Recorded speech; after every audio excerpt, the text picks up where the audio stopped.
why does seeing a total stranger buy a house on your phone trigger the exact same biological threat response as being chased by a predator in the wild? I mean, it sounds completely absurd when you put it like that, but the reality is that your nervous system often just cannot tell the difference between a drop in your social status and a literal physical threat to your life. The exact same alarm bells go off in your brain. Okay, let's unpack this. Okay. Because today, our mission for this deep dive is to decode the exact psychology behind why our brains constantly trick us into thinking everyone else is living a much better, happier life. Right, yeah. We're pulling from, some really fascinating psychological research, evolutionary biology, and cognitive science today. Because we all know that heavy sinking feeling. You look at a screen for like just 2 minutes and you see a friend in Japan or a former classmate getting promoted, and suddenly you feel like the entire world is moving forward while you were you're just standing completely still. Which actually introduces this massive mathematical paradox right off the bat. Oh, really? How so?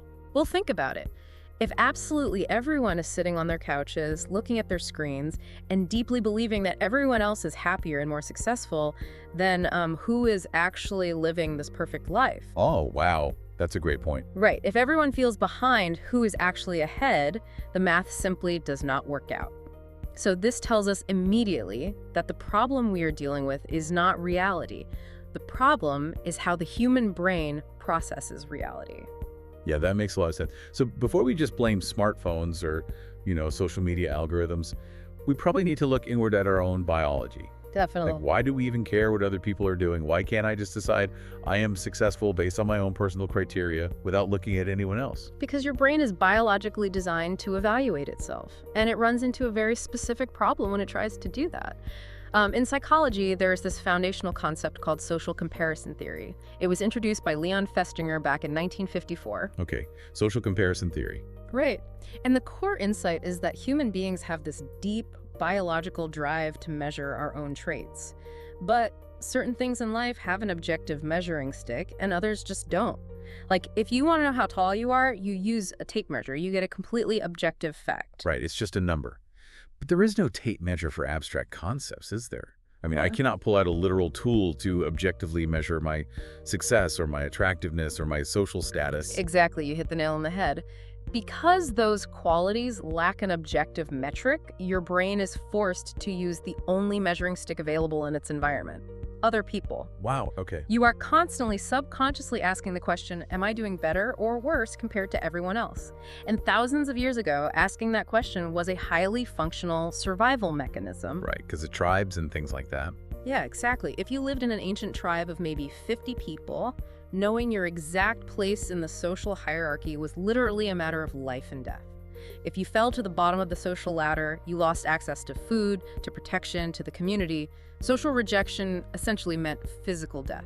That perfectly explains the threat response. Yeah. So we're basically operating with ancient hardware. It's Yeah. like, think of it like trying to run an ancient piece of survival software on a modern supercomputer. Oh, I love that analogy. Yeah, it just completely crashes because it was absolutely not designed to process thousands of data points at once. It crashes hard. And that environmental overload leads to a specific glitch called upward social comparison. Upward social comparison. What does that mean exactly? Well, our brains do not look at a crowd and process everyone equally. We actually have a powerful biological tendency to filter out anyone who is doing worse than us, completely ignore anyone doing exactly the same as us, and hyper-focus exclusively on the individuals who appear to be doing better. Okay, let's ground this in a single, everyday example for everyone listening. Imagine you are walking into your 10-year high school reunion. Oh boy, the ultimate comparison track. Exactly right. You step into a room containing 100 people. Statistically speaking, the vast majority of those people, let's say 98 of them, are living perfectly normal, average lives. They have regular jobs, they deal with regular stress, they have standard routines. Right. But your brain does not evaluate the room objectively. It immediately zeroes in on the one person who sold a tech company for millions, or the one person who spends half the year traveling the globe. Out of 100 data points, your brain selects the absolute highest extreme and just silently adopts that as your new baseline for normal success. Because the brain is always scanning the environment for the apex competitor. We like to think of ourselves as objective observers, but we are actually relentless comparison machines. In the modern world, a threat to your social status feels like a threat to your survival, so your attention is highly, highly selective. You are biologically wired to find the one person doing better and just obsess over the gap between their life and yours. Here's where it gets really interesting, though. Because you, listening right now, you are smart. We logically know that social media platforms are highly curated. Like Jonathan Haidt's research shows how platforms intentionally reward beauty, achievement, and novelty. Yes, the algorithms thrive on it. We know people do not pull out their cameras to post a picture of an ordinary Tuesday morning commute or an argument with their partner or their moments of deep self-doubt. So I want to challenge you on this. Go for it. If my rational brain perfectly understands that a photo is just a highly edited highlight reel, why does my emotional brain still feel like I am failing when I see it? Like, why does logic completely fail to protect us here? That is the crucial question. And the answer comes down to how the brain prioritizes different types of information. It is driven by a powerful cognitive shortcut called availability bias. Availability bias. Your brain is incredibly efficient, which also makes it somewhat lazy, to save energy. When you ask your brain, how is everyone else doing, it does not conduct a scientific survey. It simply evaluates the world based on the visual information that is easiest and fastest to recall. And visual data processes much faster than logical thought, right? Precisely. Visual information goes straight to the amygdala, the emotional center of your brain, milliseconds before your prefrontal cortex, which is the logical center, can even begin to analyze it. Wow, milliseconds. Yeah. So by the time your logic kicks in to say, hey, this photo is heavily edited, your nervous system has already processed the image as absolute reality. Your body has already triggered the stress response. So it is essentially like sitting in front of a rigged casino slot machine. You logically know the mathematics are designed to make you lose. You know the whole system is entirely fake. Right, the house always wins. Exactly. But if the machine right next to you is constantly flashing bright lights and ringing sirens to announce that other people are winning massive jackpots, your brain's probability calculator simply breaks down. You start feeling like the only loser in the room purely because the visual and auditory evidence of everyone else winning is so incredibly loud. That is a perfect analogy, and availability bias does something even more dangerous on top of that. It assumes invisible data does not exist. Oh, what do you mean by that? Because the messy, complicated, behind-the-scenes reality of other people's lives is completely invisible to you, your brain just calculates their happiness at 100%. You are evaluating your own messy, unedited reality against a fundamentally incomplete set of data. So you're comparing your entire behind the scenes to their highlight reel. Exactly. You are comparing your entire life to someone else's carefully selected 5 minutes. The pain of inadequacy you feel in your body is completely real, but the evidence generating that pain is entirely artificial. Let's push this out of the digital world and into physical reality for a second. Because this raises a very tough question. What if the highlight reel is not fake? Okay. What if that former classmate really did get the massive promotion and they really did buy that absolutely flawless dream house? If the achievement is entirely real, does that mean they actually possess the lasting, permanent happiness that we envy so much? This brings us to one of the most profound and honestly reassuring concepts in all of psychology: hedonic adaptation. Hedonic adaptation. Yes. Decades of research demonstrate that human beings possess a remarkable biological mechanism that forces us to return to a baseline level of happiness after any major positive or negative event. Morgan Housel talks about this brilliantly in his book, The Psychology of Money. We operate under this massive illusion that acquiring new possessions or achieving new status markers will permanently elevate our daily joy. Because the brain tricks us into believing the peak excitement will last forever. Yeah. Let's look at the dream house as our core example here. Okay, perfect. You spend years sacrificing and saving up. You finally buy the absolute perfect house. And for the first 3 weeks, you wake up every morning experiencing this massive spike of dopamine. You feel like you have achieved permanent happiness. But talk to us about what happens neurologically by month 3. Well, by month 3, the neurological landscape shifts completely. Sustaining a massive dopamine high is biologically exhausting. Right. If you stayed in a state of peak excitement indefinitely, your nervous system would fry. So the brain does what it must do to survive. It adapts. It turns the novel stimulus into background information. By month 3, the roof might spring a leak. You have to clean the gutters. You're doing chores. Yeah. Suddenly, that magnificent, life-changing dream house is just the physical structure where you are forced to fold your laundry and pay your electricity bill. The extraordinary becomes completely ordinary. Okay, but if the brain always resets to a baseline, does this mean ambition is pointless? I mean, if we simply adapt to the new house, the new car, or the new promotion, why should we ever try to improve our circumstances? So what does this all mean? Oh, it absolutely does not mean ambition is pointless. Not at all. Striving for growth, learning, and progress actually provides deep psychological satisfaction.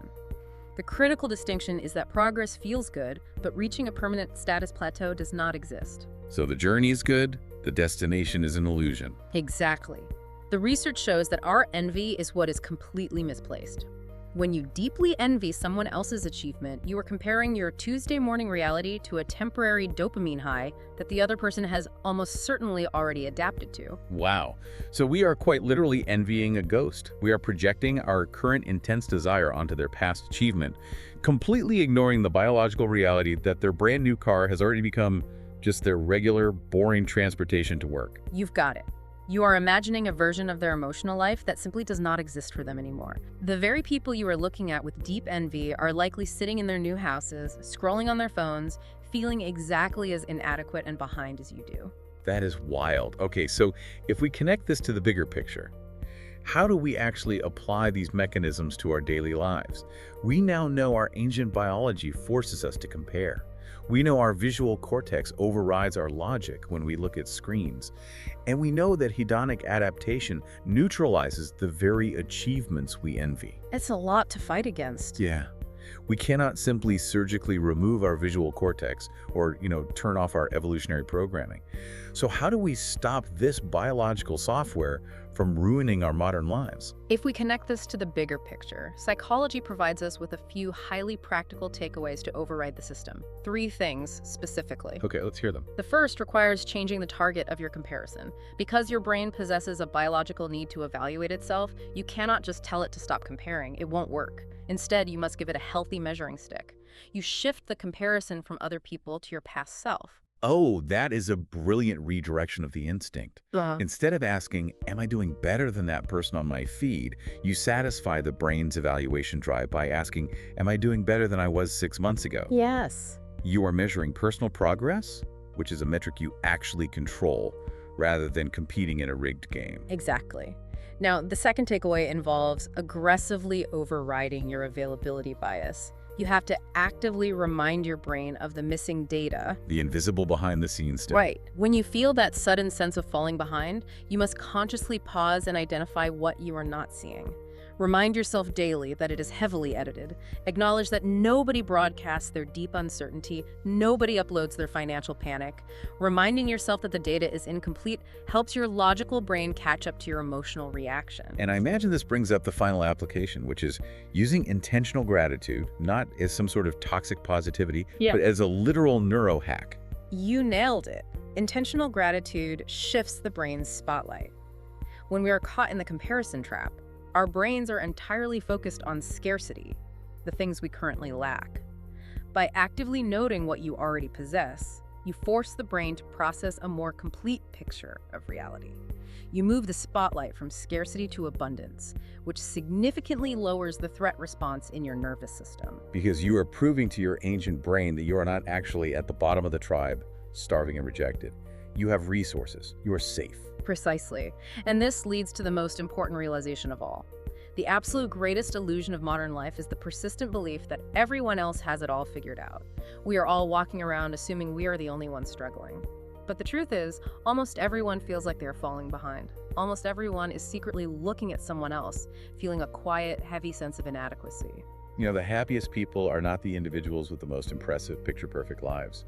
The happiest people are simply the ones who spend the least amount of time measuring their everyday reality against a mirage. Absolutely. So to you, listening to this deep dive right now, the next time you are sitting on that couch looking at a screen and feeling like everyone in the world is happier than you, remember the biology. You aren't actually seeing their lives. You are seeing a heavily filtered fraction of their lives, and you are processing it through the highly distorted lens of your own ancient survival instincts. It's just an illusion. Yeah. Once you understand the mechanics of the illusion, you can finally drop the heavy, exhausting burden of measuring yourself against it.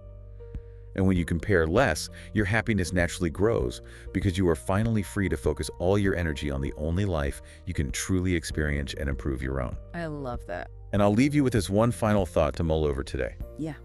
What if the very person you are so deeply envying right now is silently envying you for something you currently take completely for granted? We'll see you next time.